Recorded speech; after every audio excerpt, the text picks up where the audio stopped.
Bismillahirrahmanirrahim. Assalamualaikum warahmatullahi wabarakatuh. Alhamdulillah, wassalatu wassalamu ala rasulillah wa ala alihi wa sahbihi wa ala wa ba'du. Iya benar, seharusnya label haram, bukan label halal.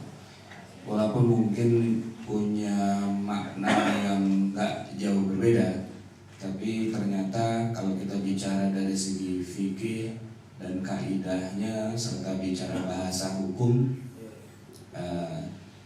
tetap punya minimal asosiasinya menjadi berbeda.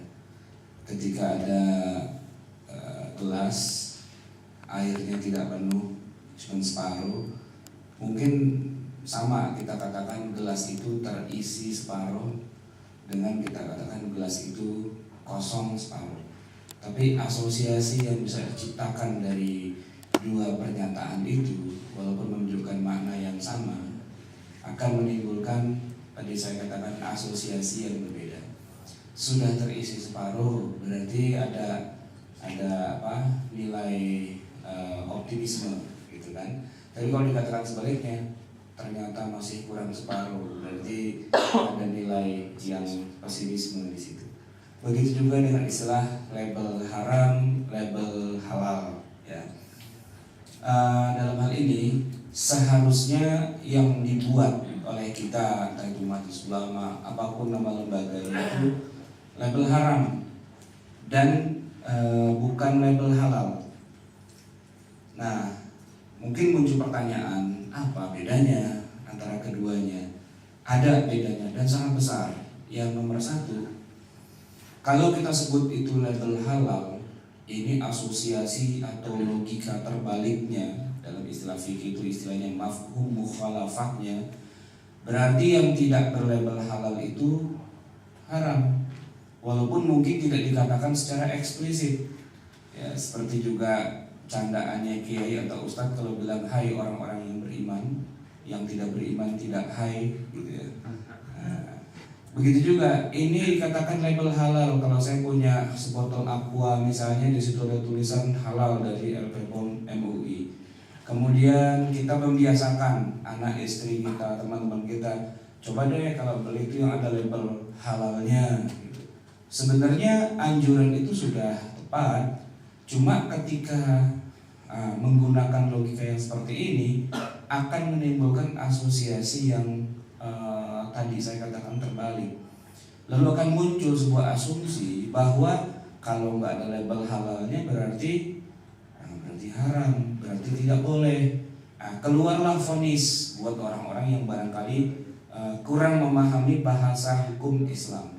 Nah, memvonis sesuatu yang halal itu jadi haram, ini juga tidak benar dalam sistem Islam. Yang dibolehkan adalah seorang berhati-hati warok. Bahasa Arabnya warok dan bahasa kitanya berhati-hati. Saya bukannya mengharamkan ini, tapi saya berhati-hati. Saya memilih untuk tidak masuk kepada sesuatu yang dalam pandangan saya kayaknya kok belum jelas nih. Saya juga tidak katakan syubhat, tapi saya merasa kok belum mantap dengan ini. Itu kan pilihan hati. Setiap orang boleh punya pilihan hati. Tapi ketika dia melangkah satu langkah lagi, dia katakan berarti yang tidak punya label halal itu adalah haram. Di situ letak titik kekeliruannya. Mengubah sesuatu yang halal jadi haram, dan itu merupakan perbuatan yang terlarang. Islam tegas-tegas melarangnya. Quran berkali-kali menyebutkan hal itu, misalnya teguran Allah kepada Nabi sallallahu alaihi wasallam. Surat At-Tahrim ayat 1 berbunyi, A'udzubillahi minasyaitonirrajim, ya ayyuhan nabiyyu lima tuharrimu ma ahallallahu laka. Sababun nuzul ayat ini memang bukan kaitannya dengan makanan, kaitannya dengan istri. Ceritanya Nabi lagi ngambek sama bini-bininya, kesel ya, sampai Nabi bilang apa? Kalian itu saya haramkan dari saya. Saya haramkan diri saya untuk menggauli kalian. Nah, itu kan maksudnya cuma ingin ngasih pelajaran gitu ya. Tetapi kemudian kalimatnya menjadi bukan lebay sih, tapi tidak tepat gitu. Maka turun dari langit teguran, wahai Nabi, kenapa kamu mengharamkan apa yang Allah halalkan bagi kamu? Istrimu itu halal bagi kamu. Urusan kamu ribut itu urusan, tapi gak usah pakai bilang diharamkan. Nah, sebab mengharamkan itu membuat sebuah produk hukum, membuat sebuah vonis, membuat sebuah status. Dan ini tidak boleh menghalalkan yang haram, atau sebaliknya mengharamkan yang halal. Kalau kita telusuri lagi dalam Al-Quran, kita ketemukan lagi ayat yang lain. Ya ayyuhalladzina amanu la tuharrimu thayyibati ma ahallallahu lakum. Wahai orang beriman, janganlah kamu mengharamkan apa-apa yang telah Allah halalkan bagi kamu. Dan janganlah kamu melampaui batas. Nah, tindakan mengharamkan sesuatu yang sebenarnya tidak perlu diberikan vonis haram, karena memang belum ada datanya, belum ada penelitian, belum ada bukti-bukti yang bersifat empiris bahwa itu memang haram. Ini tidak boleh dijatuhkan vonisnya haram. Karena saya ragu, berarti makanan itu haram. Nah, itu tidak boleh. Itu yang dikatakan wala ta'tadu, jangan melampaui batas. Innallaha la yuhibbul mu'tadin.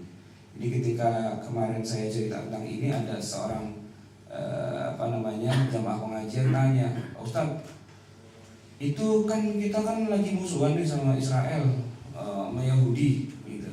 Terus kan berarti produk mereka kita haramkan. Ya Danun itu katanya nama seorang Yahudi. Nah, saya katakan justru disinilah posisinya kita harus objektif ketika mengambil sebuah kesimpulan. Urusan kita kagak demen sama Yahudi, urusan kita perang dengan mereka, urusan kita bermusuhan dan sebagainya, it's okay, nggak masalah. Tapi kalau kita katakan bahwa produk ini adalah produk haram karena diproduksi oleh Yahudi, itu kita sudah, tadi saya bilang lebay gitu. Sudah tidak proporsional lagi.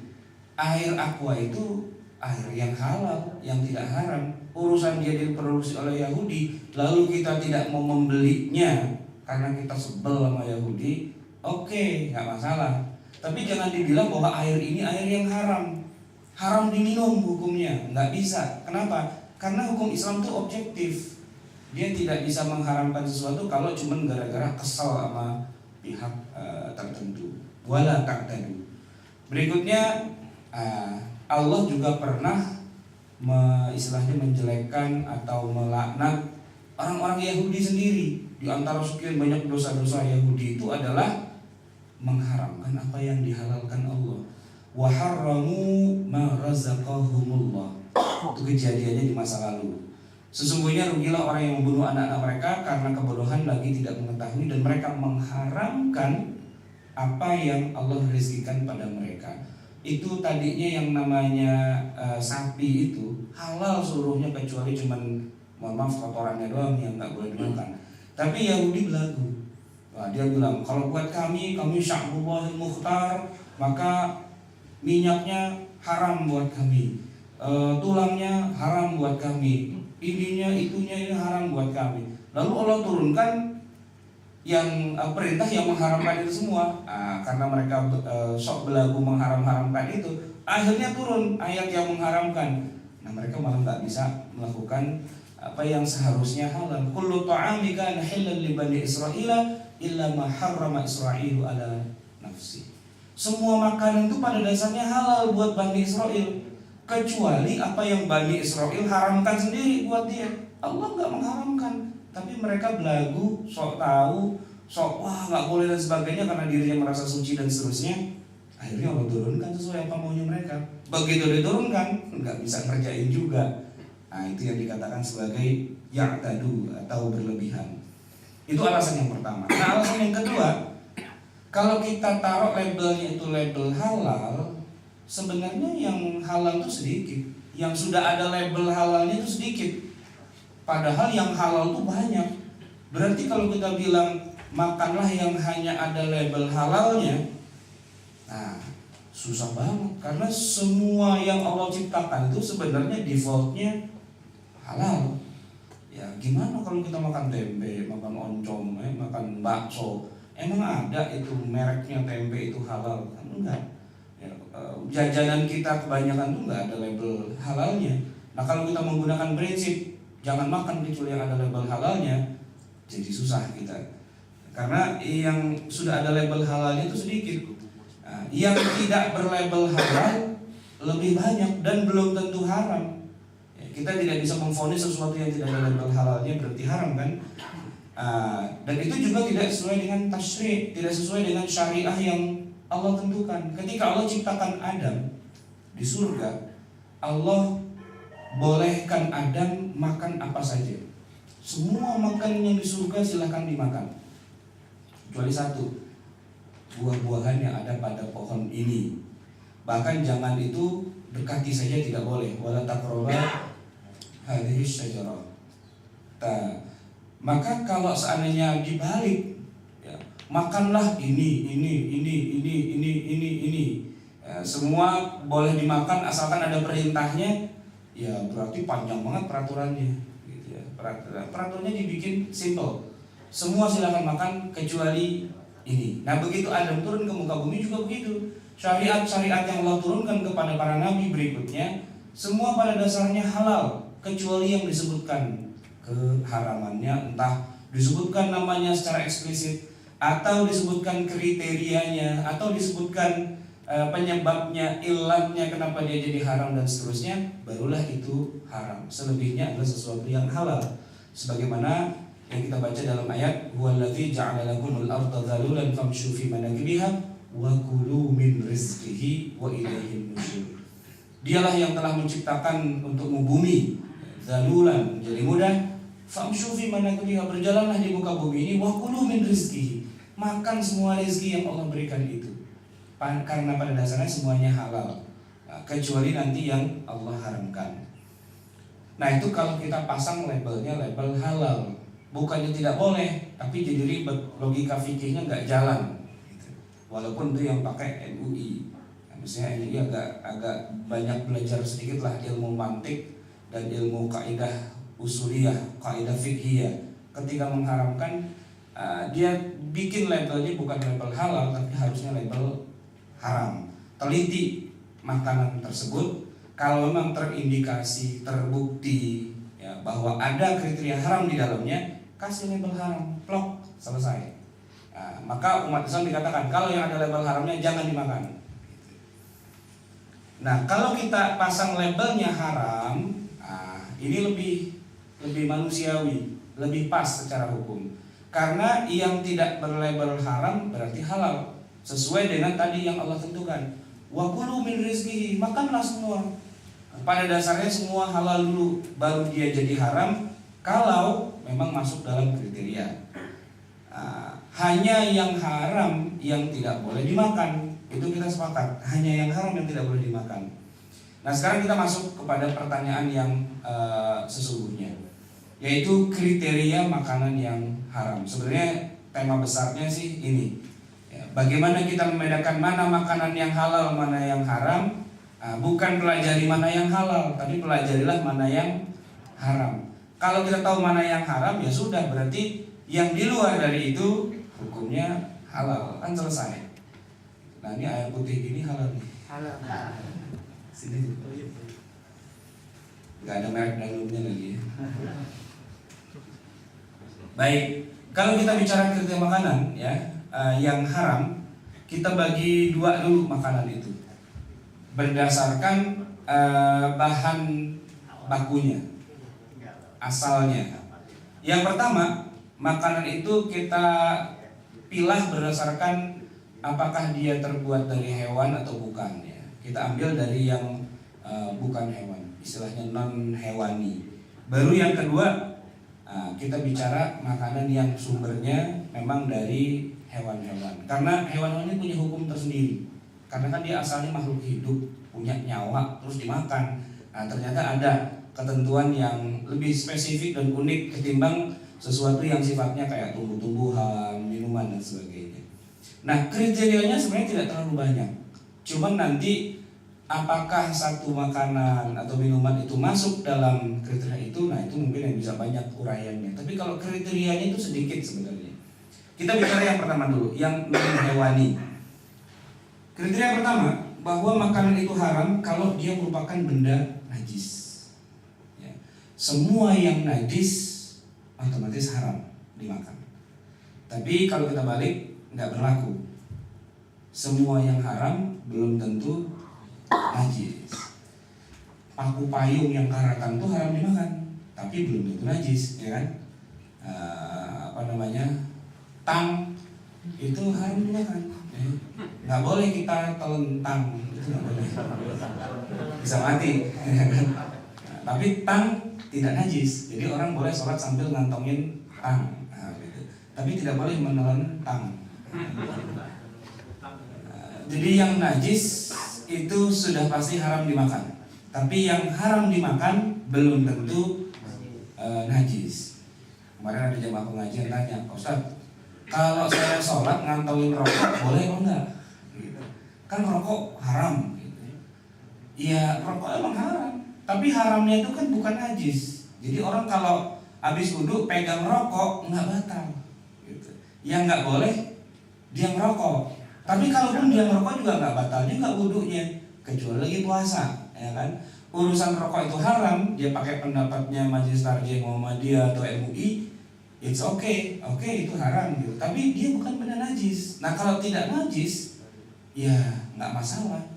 Jadi kalau najis itu haram, tapi kalau haram dimakan ya. Tapi kalau haram dimakan itu belum tentu najis. Oke, nanti akan kita detailkan lagi. Kriteria yang kedua, terkontaminasi najis. Barang itu sebenarnya tidak najis, tapi kejatuhan benda najis ke dalamnya. Nah, itu juga termasuk yang haram dimakan. Ya. Nanti akan kita uraikan lebih dalam. Berikutnya, memabukkan. Jadi benda yang sifatnya kalau dikonsumsi, dimakan, diminum, dihirup, dihisap, disuntik dan seterusnya, bisa membuat yang mengkonsumsinya itu mabuk, berarti benda itu adalah benda yang haram untuk dimakan. Nggak peduli namanya, gitu. Kadang-kadang namanya bir, tapi karena dia tidak memabukkan, ya tidak apa-apa. Bir peletok orang Betawi, itu namanya bir, ya kan? Tapi nggak memabukkan, nggak apa-apa. Kalau kita makan di AW itu ada root beer, ya kan?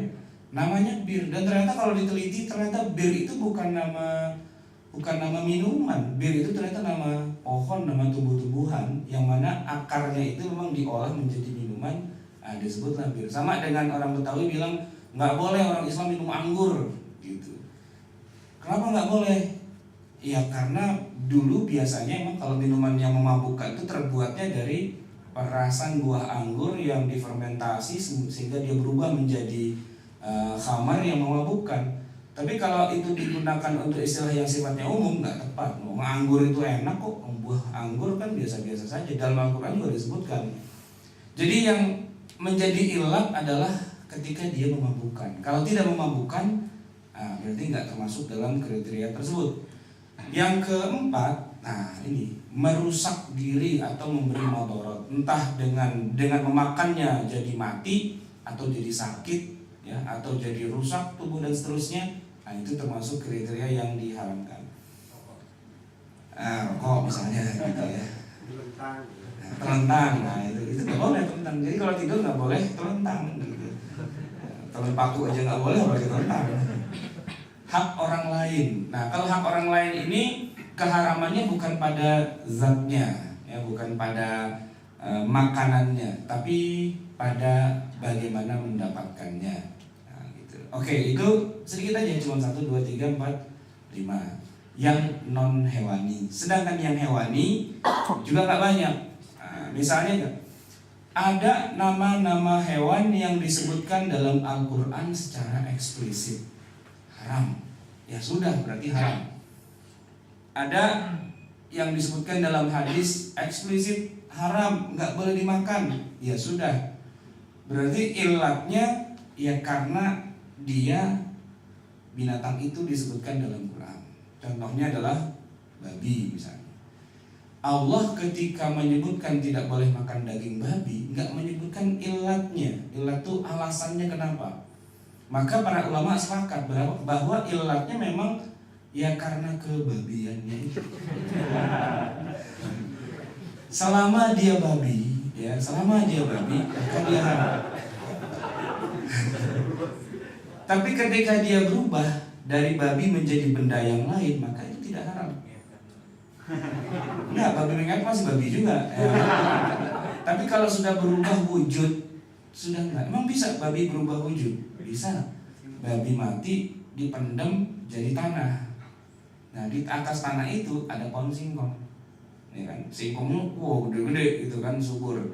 Itu kalau kita bicara logika, sebenarnya singkong itu subur karena di situ ada tanah yang subur gitu kan, yang mungkin saripatinya juga dari babi juga. Tapi kita nggak bisa bilang lagi ngapain, makan apa? Makan babi.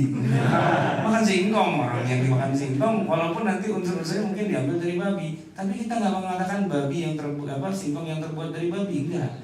Sama juga ada orang rajin nanam pohon cabai, ya kan? Pohon cabai itu setiap hari dikencingin anjing, ya, sampai cabainya itu berbuah, lebat, ranum gitu kan. Begitu kita pakai buat nyambel, boleh apa enggak? Dia subur tumbuhnya itu karena tiap hari dikencingin anjing. Ya kita nggak bisa bilang lagi makan cabai anjing. Cabai ya cabai aja, nggak bisa dikatakan itu terbuat dari anjing. Kenapa? Karena mungkin iya ada unsur airnya, ada unsur amonia dalam kencing anjing itu dan sebagainya yang secara unsur kimiawi meresap ke sana. Tapi cabai bukan anjing, singkong bukan babi. Selama dia anjing, selama dia babi, haram. Tapi ketika dia sudah berubah wujud, enggak. Kalau kita lihat fikih zaman dulu, itu para ulama menuliskan ada garam yang terbuat dari babi. Caranya babi itu dibakar sampai gosong berubah jadi arang gitu. Udah berubah jadi arang, jadi udah berubah menjadi wujud dari benda yang lain. Ya mungkin cara kita udah jadi kayak abu gosok kali gitu ya. Sumbernya babi, tapi kemudian sudah berubah jadi abu, dan kemudian abunya diproses sedemikian rupa akhirnya dia menjadi garam gitu. Nah itu para ulama sepakat mengatakan bahwa garam itu bukan babi, walaupun mungkin asalnya dari sana, tapi sudah mengalami proses istihalah, perubahan wujud. Berikutnya, hewan itu menjadi haram kalau melewati penyembelihan yang non syariah. Detailnya nanti akan kita bahas. Tapi yang jelas kalau penyembelihannya tidak memenuhi syarat, walaupun itu daging, walaupun itu ayam, kambing, sapi dan sebagainya, tapi dia tetap diharamkan. Nah, yang terkait juga adalah bangkai. Hewan yang matinya tidak sesuai dengan ketentuan syariah.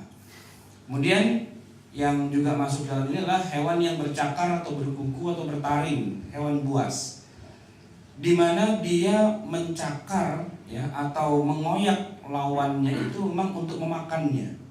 Gitu. Sebab ada juga ada orang diseradung sama ayam gitu kan.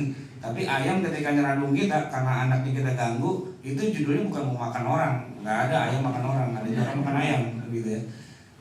Angsa ya, soang gitu ya, kan kadang-kadang suka ngejar orang itu untuk proteksi diri apa, nyosor ya, nyosor gitu kan. Itu bukan dalam rangka memakan manusia, itu untuk proteksi dirinya dia saja. Nah, yang dilakukan oleh elang ya, pemakan bangkai misalnya, nah itu dia dengan cakarnya, dengan paruhnya, dengan taring kalau binatang buas yang lain seperti serigala, singa dan sebagainya, memang judulnya untuk berburu dan untuk dimakan. Maka sebenarnya istilah bercakar, bertaring itu bahasa mudahnya adalah binatang buas, karnivora yang memakan hewan lainnya. Berikutnya, yang dilarang oleh Rasulullah untuk membunuh hewan itu haram untuk kita makan. Di antaranya nanti ada kodok, ada bukan kodok apa namanya, ada kucing, ada apa dan sebagainya. Nabi perintahkan atau Nabi keluarkan larangan untuk membunuhnya. Maka itu termasuk yang diharamkan.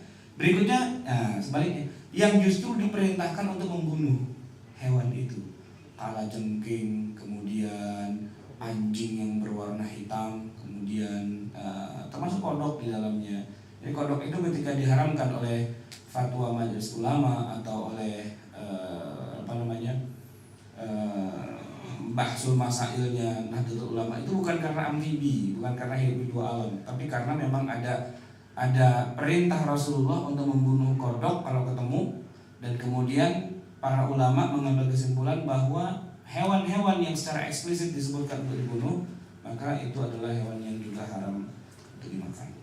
Nah, yang terakhir disebutkan kita diharamkan memakan yang hewan yang termasuk khaba'ith. Khaba'ith itu sesuatu yang buruk. Lalu nanti di sini ada khilaf, ada sebagian ulama yang mengatakan khaba'ith itu maksudnya yang menjijikkan. Tapi itu khilaf karena kata-kata menjijikkan atau bikin geli itu kan sifatnya relatif ya, relatif. Jangankan istilahnya katakanlah pacet gitu ya, lintah gitu kan, ada tuh orang bikin sop lintah gitu, isinya lintah.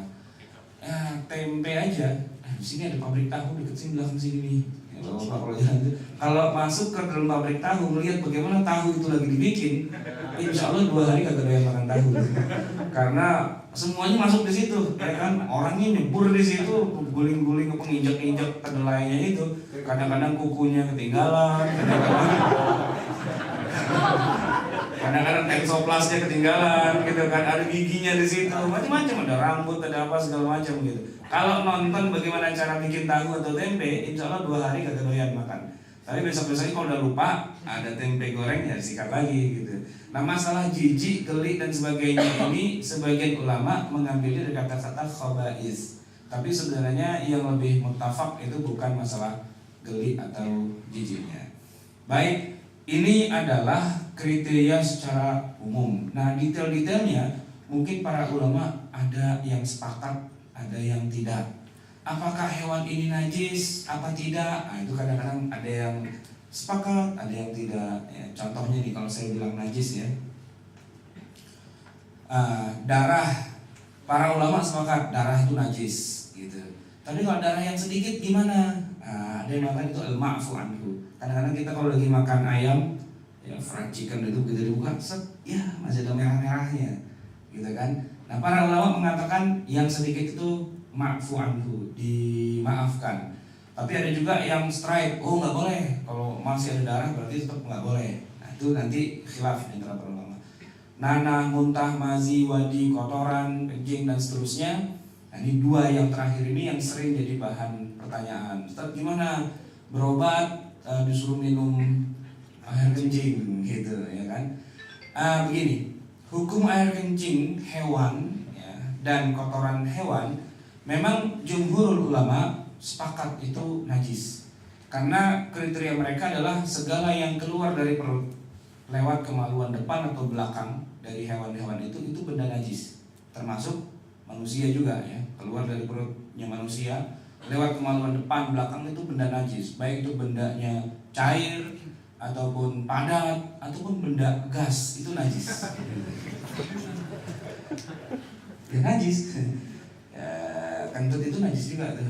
Ya, cuman karena dia langsung menyebar gitu ya, sudah nggak terlalu inilah. Tapi kalau ada orang iseng kentut pakai botol dipancepin gitu, baru ditutup, nah itu benda najis tuh. Nggak boleh sholat bawa botol yang isinya mungkin iseng kali gitu kan. Nanti mau dikasih hadiah pada temennya, parfum terbaru dari Paris. Kotoran hewan itu juga termasuk najis.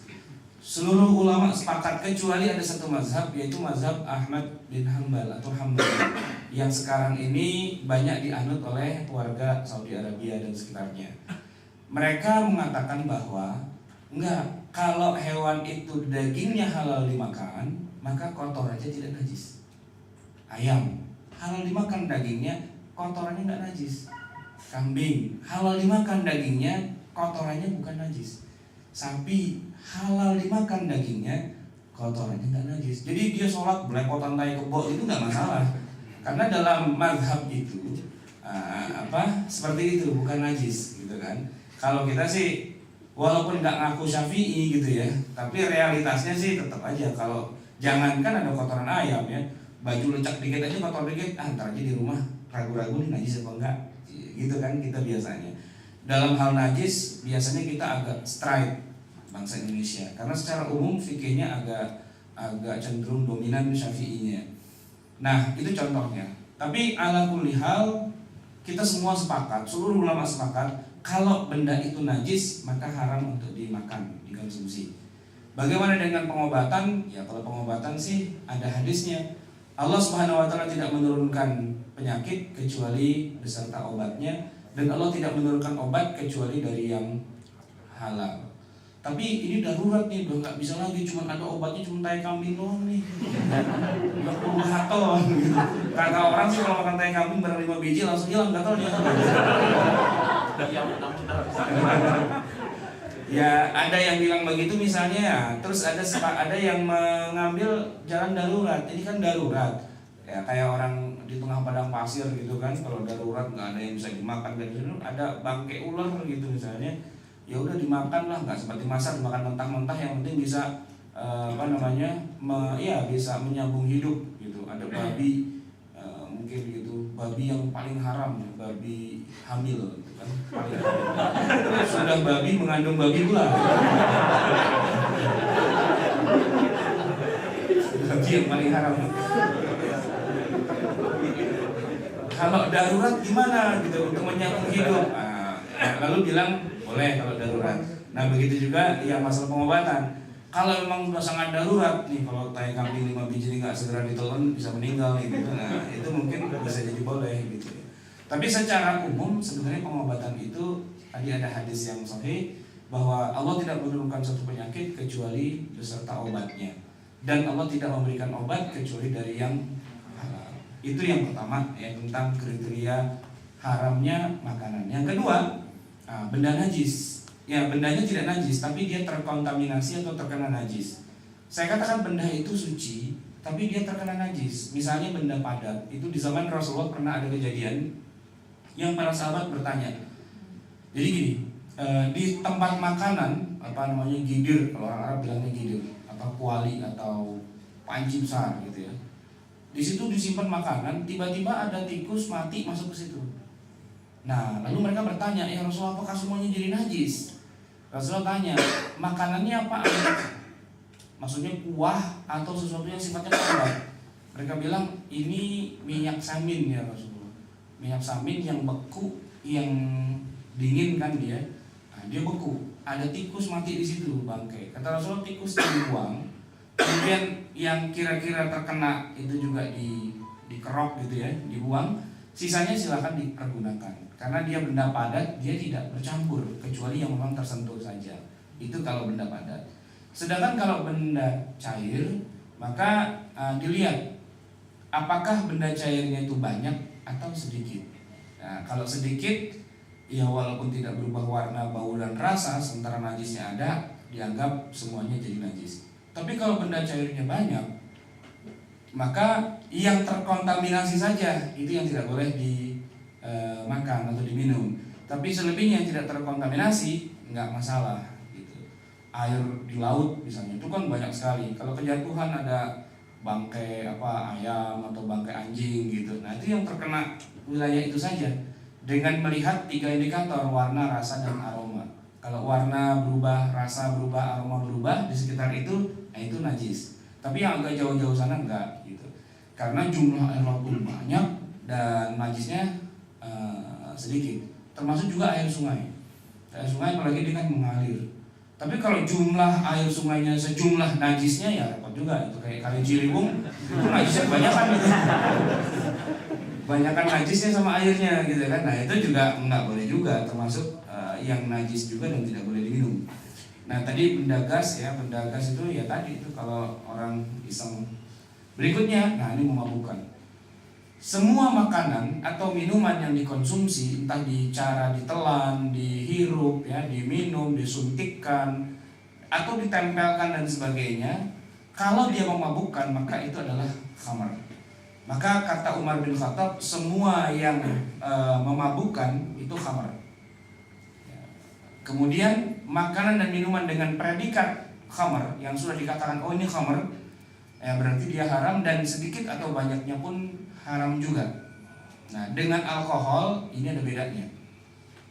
Alkohol itu belum tentu khamar, sebab di dalam makanan kita yang lazim kita makan, nasi, singkong, buah-buahan, bahkan di dalam obat-obatan itu ada alkoholnya dengan kadar tertentu. Kalau dibilang bahwa alkohol itu khamar, berarti haram kita makan nasi. Kenapa? Karena ada kandungan khamarnya, walaupun tidak memabukkan. Karena khamar itu kalau suatu benda sudah dapat predikat khamar, mau memabukkan apa enggak, ya tetap haram, gitu kan? Untuk bisa mendapatkan predikat atau status sebagai khamar gimana? Dilakukanlah pengujian, tester. Orang-orang dijadikan sukarelawan untuk menjadi tester. Ya, coba nih bir bintang 0%, ya, coba diminum. Tapi syarat menjadi tester itu harus orang yang belum pernah mabuk. Kalau dia tukang mabuk tiap hari mah nggak ngaruh. Emang dasarnya tukang mabuk itu nggak ngaruh. Tapi ini orang yang belum pernah mabuk. Wah, nanti kalau emang itu khamar beneran gimana? Ya sudah, testernya jangan orang Islam. Itulah gunanya kita punya teman orang Kristen. Untuk menjadi volunteer, ya, tester gitu. Anda muslim? Muslim, jangan. Anda muslim? Enggak, saya Kristen. Oke, ikut sini ya. Udah pernah mabok belum? Belum pernah merasakan alkohol, belum pernah merasakan apa. Oke, Anda jadi sukarelawan, coba nih bir bintang tolong ditenggak gitu. Dia minum 2 botol, nyantai aja. Oke, berarti ini bukan benda yang memabukkan. Gitu. Tapi ada lagi mungkin green sign atau apa gitu kan. Atau mungkin dia bilang 0% kadar alkoholnya. Begitu dia minum 2-3 teguk terus goyang gitu kan, jalannya ya gini ya gitu kan. Nah, ini indikator mabuk dia gitu kan. Fly, stone, sudah masuk ke wilayah yang lain, halusinasi dan sebagainya. Berarti benda ini kita kasih label khamar. Nah, begitu kita kasih label khamar, ya kan, namanya adalah khamar karena dia muskir, memabukkan. Ya sudah, benda ini tidak boleh walaupun cuma sedikit dimasukin ke dalam makanan, nggak boleh juga karena dia khamar. Sedangkan alkohol, kita sepakat alkohol belum tentu khamar. Karena di dalam banyak makanan kita secara alami maupun secara buatan ada khamarnya, ada alkoholnya. Ya, obat-obatan yang beredar di tengah kita itu banyak alkoholnya. Dan MUI membolehkan asalkan kadarnya di bawah 1%. Berarti kan boleh itu alkohol, ya kan? Nah, sebaliknya khamar itu belum tentu alkohol. Yang namanya khamar yang memabukkan belum tentu bentuknya alkohol atau mengandung alkohol, belum tentu. Sabu, ganja, putau, ekstasi itu kan nggak mengandung alkohol, tapi kan dia memabukkan. Maka alkohol belum tentu khamar belum tentu alkohol. Yang berikutnya lagi, kriterianya adalah yang merusak. Allah Subhanahu wa Ta'ala mengharamkan kita makan benda-benda yang merusak tubuh kita atau membunuh tubuh kita. Ayat Qur'annya yang pertama ini, wala taqtulu anfusakum. Janganlah kamu membunuh dirimu sendiri.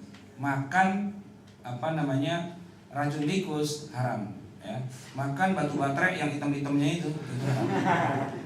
Nasi nggak ada lauk, nggak ada batu baterai, ya. Makan itu haram, jelas karena membunuh diri sendiri. Jadi makan sesuatu yang membuat diri terbunuh secara langsung atau secara perlahan-lahan itu hukumnya haram. Atau mungkin tidak terbunuh, cuman menjadi merusak kesehatan kita. Ayatnya yang kedua ini, wala tulqu bi aidikum ila tahlukah. Janganlah kamu menceburkan dirimu ke dalam kecelakaan, kehancuran. Tahlukah itu halak, ya, kerusakan dan seterusnya. Jadi membunuh haram, merusak diri juga haram. Bahkan ada hadis yang diriwayatkan oleh Bukhari, bunyinya begini: siapa yang naik ke atas gunung dan loncat dari atas, judulnya untuk bunuh diri, maka dia sama saja loncat masuk ke dalam neraka jahanam, khalidan mukhlidan fiha. Dia akan abadi terus-terusan ada di dalam neraka jahanam itu. Itu dosanya orang bunuh diri. Maka makan makanan yang merusak tubuh kita sama dengan dosanya orang membunuh dirinya, baik secara cepat ataupun secara perlahan-lahan. Berikutnya, ini hak orang lain, baik itu dengan cara riba, pencurian, penipuan, perampokan, penjarahan, khianat atau korupsi dan seterusnya. Saya percepat aja ya karena waktunya mungkin sudah habis malah waktunya. Tadi yang disebutkan eksplisit haram misalnya daging babi atau anjing, kemudian sembelihan yang non syariah dan bangkai itu juga haram, kecuali bangkai yang halal itu ada dua, ikan dan belalang, serta yang tidak punya darah kayak nyamuk atau lalat dan sebagainya, semut gitu ya. Boleh nggak kita minum teh tapi gulanya ada semutnya, lalu semutnya keminum gitu kan? Ya boleh, dan itu tidak dikatakan bangkai gitu ya. Nggak perlu semutnya harus disembelih dengan nama Allah.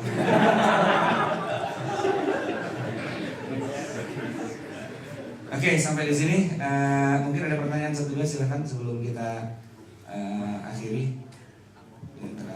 Ya, silakan. Kalau yang disembelih tidak nama Allah kan nggak semuanya bisa kita pantau gitu. Kalau di rumah makan, nah itu bagaimana? Gini, Bismillah itu bukan merupakan rukun atau kewajiban dalam penyembelihan. Ya, Bismillah, kata-kata Bismillah atau menyebut nama Allah tidak merupakan kewajiban.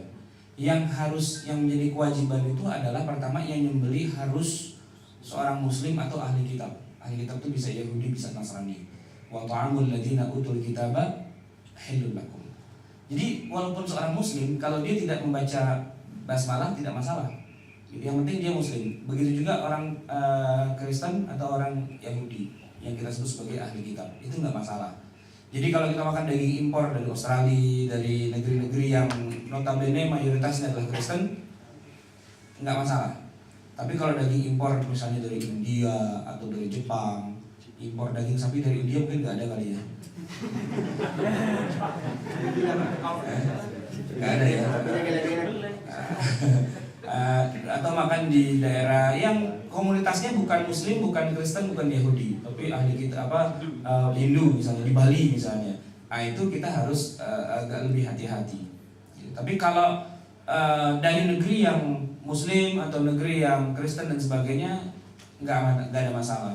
Bahkan Rasulullah SAW pernah dalam satu kejadian, beliau dihidangkan hewan yang nggak tahu nih, yang nyembelih adalah dari satu kaum nih, sumbangan dari satu kaum. Kita nggak tahu mereka itu ahli kitab atau bukan, Muslim atau bukan, pokoknya sembelihan ini datangnya dari sana.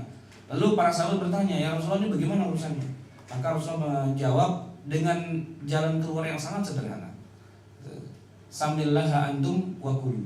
Ya udah, kalian baca aja Bismillah dan makanlah. Ya, jadi Islam itu ad-dinu yusrun, agama itu mudah, dan memang mudah dalam kondisi yang memang diizinkan atau diberikan peluang untuk bersikap mudah di dalamnya. Oke, ada lagi? Ya, silakan. Waalaikumsalam warahmatullahi wabarakatuh. Kalau untuk binatang yang hidup di dua alam itu Barmai, ya. itu dimasukkan ke kategori. Kenapa di sini nggak dimasukkan? Karena begini, hadis yang bicara tentang hewan yang hidup di dua alam itu haram, ternyata diteliti kebanyakannya adalah hadis yang lemah atau dhaif, sehingga para ulama tidak menyepakati keharaman hewan yang hidup di dua alam itu. Di sisi yang lain, ternyata ketika menetapkan apakah satu hewan itu termasuk barmai atau hidup di dua alam, di situ para ulama banyak beda pendapat. Yang umumnya mengatakan bahwa yang dimaksud dengan barmai atau hewan yang hidup di alam itu adalah yang benar-benar bisa survive terus-terusan di air atau bisa survive terus-terusan di darat. Nah, realitanya ternyata yang kita temukan sehari-hari itu bukan hewan yang seperti itu. Oke, ada hewan darat bisa lama di air, tapi nggak lama kemudian dia harus balik lagi ke darat, ya. Atau sebaliknya, ada misal kuda Nil, ya. Kuda itu hewan laut, apa hewan air, apa hewan darat? Dia pada dasarnya hewan darat karena dia tidak bisa hidup di dalam air untuk lama. Mungkin dia nyelam bisa, tapi nggak akan seterusnya gitu. Sebaliknya, hewan laut atau hewan air itu banyak yang bisa ke darat. Singa laut, lumba-lumba, apalagi itu penguin lah, apa segala macam itu bisa, tapi tetap dia harus balik lagi ke komunitasnya. Nah, barmai kalaupun memang harus ada, ternyata jumlahnya sedikit. Yang betul-betul dia bisa survive di air seterusnya sampai berlama, berminggu-minggu, berbulan-bulan, atau dia bisa di darat juga berminggu-minggu, berbulan-bulan. Itu jumlahnya sangat sedikit. Yang ketiga, nah ini teman-teman di IPB meneliti bahwa kayak rajungan, kepiting dan sebagainya itu yang sering disebut sebagai amfibi, ternyata itu kalau menurut para ahli hewani itu tidak merupakan hewan amfibi. Dia adalah hewan satu alam, tapi memang dia mampu agak lama di alam yang berbeda. Tapi tetap dia harus balik lagi ke alamnya sendiri. Sehingga kesimpulannya rajungan, kepiting dan sebagainya tidak termasuk yang diharamkan dengan 3 dasar tadi. Oke, ada lagi? Ya. Kalau yang tadi kan merusak badan ya. Merusak. Misalnya kalau yang jeroan itu kolesterol itu gimana?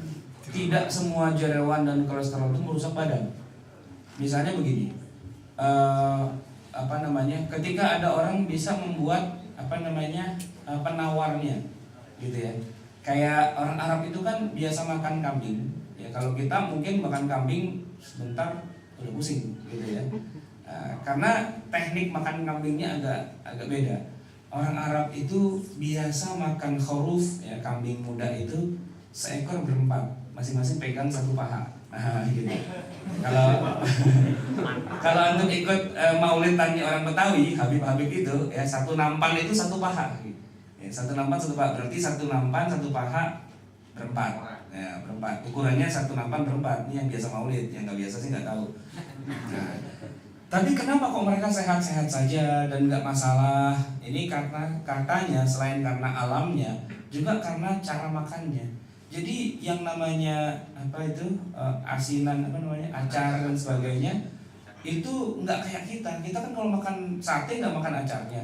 Kalau dia sebelum makan sate, acarnya duluan dimakan. Dan itu dalam jumlah yang memang sekiranya mencukupi.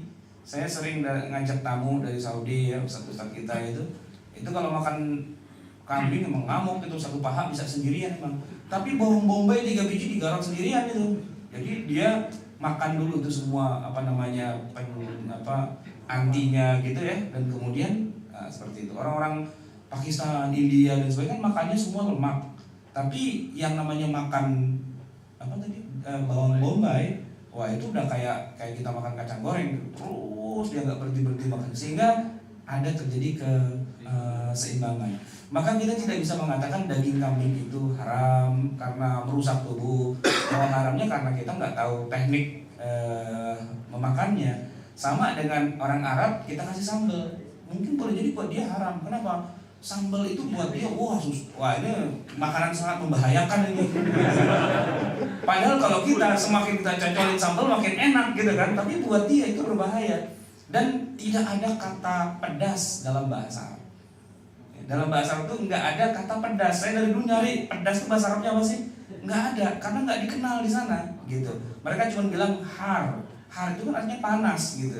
Nah itu kalau kita kasih sambal di depan dia bilang har, dia bilang gitu. Kamu makan sesuatu yang membahayakan, atau mudarat katanya dia bilang. Justru sambal yang begini yang enak, gitu kan. Makan nasi sama sambal doang, kalau sambalnya mantap, nasinya panas-panas, bisa masuk kita. Kalau dia mungkin 7 hari 7 malam nggak keluar dari kamar mandi kan, karena mudarat buat dia. Boleh jadi Dewan Fatwa Saudi Arabia mengeluarkan fatwa bahwa sambal itu adalah makanan yang mudarat dan haram buat dia. Perutnya kagak cocok sama kita, gitu. Oke, ada lagi?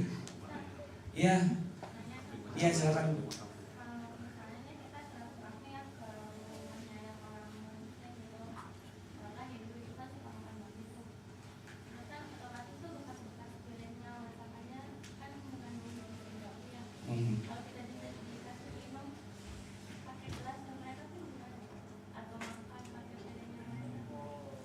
Oke.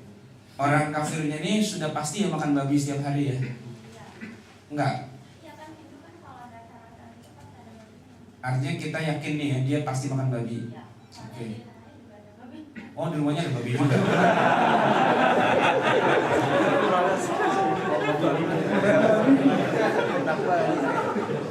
Babinya termasuk yang paling haram lah. Ya, kalau memang dia peternak babi dan sebagainya sih sebaiknya menghindari saja gitu. Babinya hamil lagi ya. Nah, kalau dia peternak babi atau memang kita punya indikasi yang sangat kuat bahwa dia memang nggak bisa lepas dari babi lah gitu. Dikit-dikit babi. Terus kita diundang makan ke rumahnya, emang udah zon kita itu sudah mengatakan wah ini kita udah harus hati-hati level 5 nih. Ya kan udah sangat besar kemungkinannya mengandung babi. Tapi Kalau dia orang kafir biasa-biasa saja, kadang-kadang sih dia makan babi gitu ya. Kadang-kadang dia masak babi, tapi nggak sering, nggak selalu dan sebagainya. Kayak kalau kita ke hotel bintang 5. Ya, hotel bintang 5 itu biasanya kalau emang internasional itu ada makanan yang babi. Dan piring-piring di hotel itu pasti jumlahnya ribuan, di antara sekian ribu itu pasti pernah dong dipakai buat menyediakan babi itu. Dan saya yakin tidak pernah dilakukan ritual pencucian piring secara hukum Islam, cuci 7 kali salah satunya dengan tanah, pasti nggak pernah dilakukan kan. Terus gimana hukumnya kita sebagai muslim makan di hotel berbintang 5 itu? Asumsinya di antara sekian banyak ribu piring itu probabilitasnya mungkin ada juga piring yang pernah dulu pakai buat babi. Nah dalam hal ini sebagai muslim kita tidak boleh sampai ke tingkat yang sejauh itu kalau memang prosentasenya nggak terlalu besar. Jadi apa yang kita lakukan, yang kita makan itu yang kita lihat zahirnya saja. Kalau kita lihat zahirnya piringnya bersih, ya kan, dan kemudian tidak ada babinya di situ, ya sudah bismillah makan, gitu. Tapi kalau ada orang, ini bicara hukum dasarnya ya, halal haramnya. Tapi kalau ada orang mau bersikap hati-hati, warok, menjaga sekali, jangan sampai lah kena yang begitu-begitu. Lalu atas inisiatif dirinya sendiri, dia menghindari makan di tempat seperti itu. Itu tentunya lebih bagus, lebih baik. Tapi jangan kemudian dia lebay. Karena saya tidak makan, berarti kalian juga tidak boleh makan di sini dan hukumnya haram, gitu. Itu nggak boleh. Berhati-hati itu boleh, tapi mengeluarkan fatwa haram harus berhati-hati. Berhati-hati itu boleh, tapi mengeluarkan fatwa haram harus berhati-hati. Jangan kemudian mengharamkan sesuatu yang tidak ada dasar yang kuat dan empirik dari syariat Islam. Udah lewat ya kelihatannya ya. Cukup barangkali, semoga bermanfaat. Wabillahi taufiq wal hidayah. Assalamualaikum warahmatullahi wabarakatuh.